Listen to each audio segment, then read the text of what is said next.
guys, welcome back to another podcast. Today we have a very special podcast planned and I have a very special guest with me here today, Miss Loxley. Would you like to introduce yourself? Bonjour, hola. So I'm Head of Languages at Judgemeadow, as most of you know, and I'm very glad to be here to talk to you about the importance of languages. Okay, so you did touch on you are here to talk about languages, but I know there's a specific reason why you're here, and it's for you year nines who are choosing your languages, your options right now. Absolutely. So she's here to talk about languages options. Yeah. So all of you will be doing either French or Spanish to GCSE. You already currently have been doing that since you were in year 7. But actually, there is the possibility that for those of you that really want to, you can also opt for a second language. So that's coming up in your options talks in the next few weeks. And I wanted to talk to you about why that might actually be beneficial to you long term and in the future. So I know you spoke about this before we started filming, but we spoke about how maths, English and science is talked about a lot, how it's important for us, but not really for the other subjects, which have the same amount of importance, but it's not really spoken about. So do you want to talk about the benefits of studying languages? Absolutely. So if you study a language, I always think that students think that it's really, really difficult, and they have this perception that learning a language is really hard, which I'm not going to deny it isn't. And it is about how much time you spend on that learning. But actually, the value of it, I think, needs to be emphasised in that there are a lot of skills that you do when you're learning a language. So I talk to my students all the time about cognates, words that are similar in English to French. So I teach mostly French. And that actually they come across words in their own language, so in English, that they've never heard of before, that are then words that are there in French. So I think that learning a language is also going to help you understand your English language. I think there's similar vocabulary. You learn about grammar structures. You learn about high frequency words, like all those connectives that I know is encouraged to be put in English essays. We do it to encourage you to extend your French and Spanish writing. So from an essay writing point of view, it gets you to think about the language.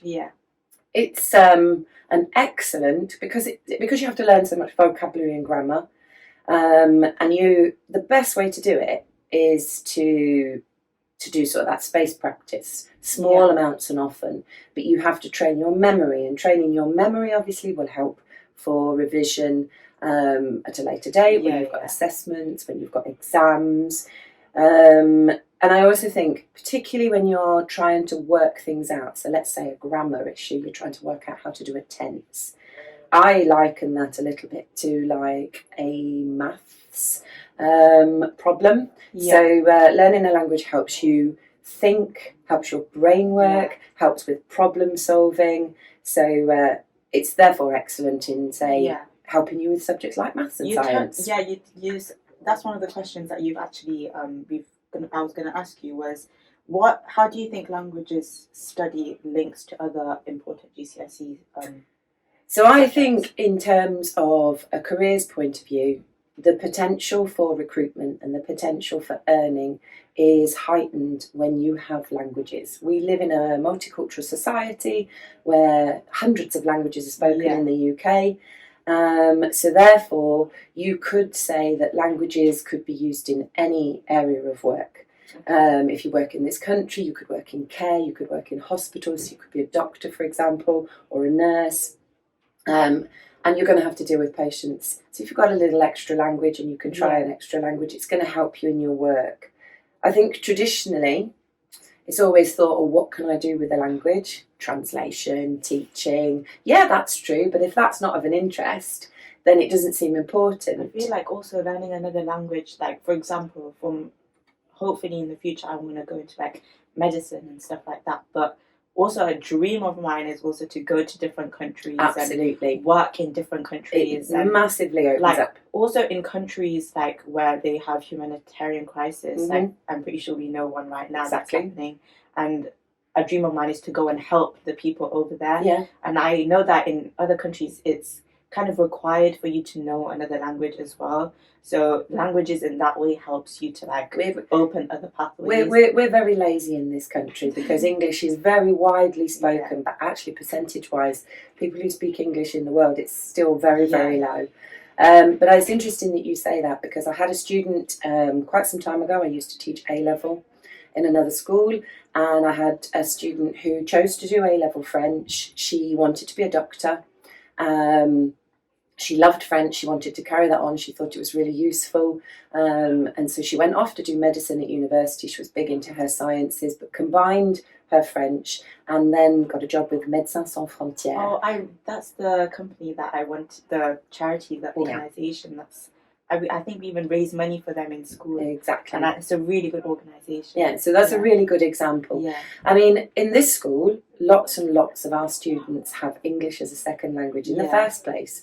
So the fact that potentially many students already speak and understand another language, and if you look at the rise in languages within industry, within Europe, apparently, according to all business surveys, it's French and German that are still absolutely key for sort of engineering and technology side of things.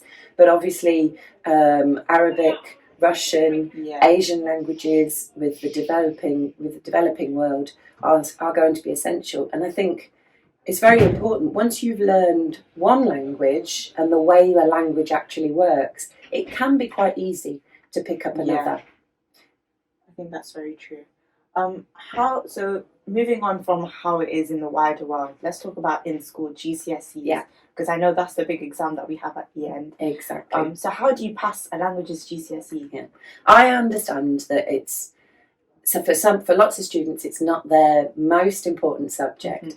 The issue with that is if you spend a lot of time revising the subjects that you like, that you're really good at, you spend less time on the subjects that you perhaps find more challenging. And I always say to students that when you're doing a GCSE, you obviously have to do a small amount often. And if you can get into a habit of even just an extra 10 minutes a day or 10, 20 minutes a week and spending time looking over things like knowledge organisers and learning vocabulary, that's what's going to help you achieve well. It's not a subject that is something that you can cram. It is something that you do have to work at.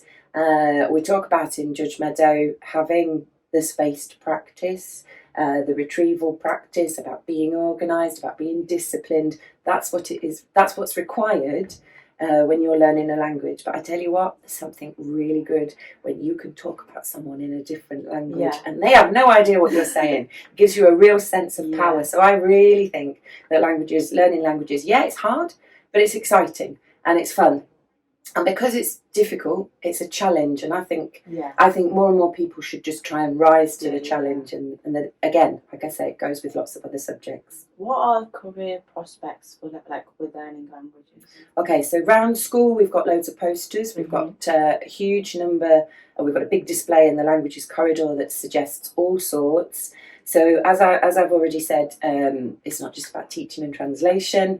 I think you can work with in business, in administration, with science, with engineering.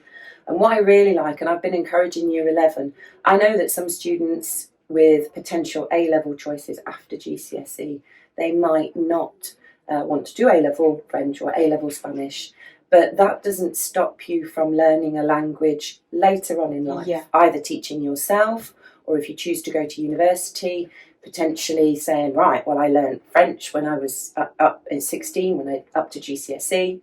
I'm going to pick that French back up and tie it into my degree in medicine, in engineering, or I didn't particularly like French, but I've learned the skills and I know how to do it. So let's see what other exciting languages might be there. Lots and lots of universities, for example, offer subsidiary subjects and modules in languages. So I think when you've got that, and you can say when you've finished, say, for example, university, you've got that, that's a great thing to say to an employer. That's going to make you more employable. Edge, it makes you different from the other people who makes go you through stand it. out. Exactly. And that's what's really, really important. And I think learning a language helps you stand out. So this is my last question. No problem. What do you think the future of the importance of languages might be in the world? So I've already said we live in a multicultural world. Technology changes by the minute. Yeah. There are jobs today that will not exist in the future. There are jobs in the future that don't exist today. Yeah. So I think with the ease of travel and the ease of communication around the world, that languages will become more and more important in the world of work, and that students today at Judgemeadow will need to potentially have some element of languages in their work, in anything that they do in any field. So thank you so much. Thank That's you. actually been a very interesting conversation. For you too. For me, a Year 11 student, and I hope it was interesting for you Year 9 students and whoever's watching this podcast. So that's the end of this podcast. Thank you so much for coming. Thank you very much for your time. Thank you. And it's been very informative, and I hope you guys have found it informative as well. Thank you so much for watching, and I hope to see you on the next one. Bye. Bye-bye. Au revoir. Adios.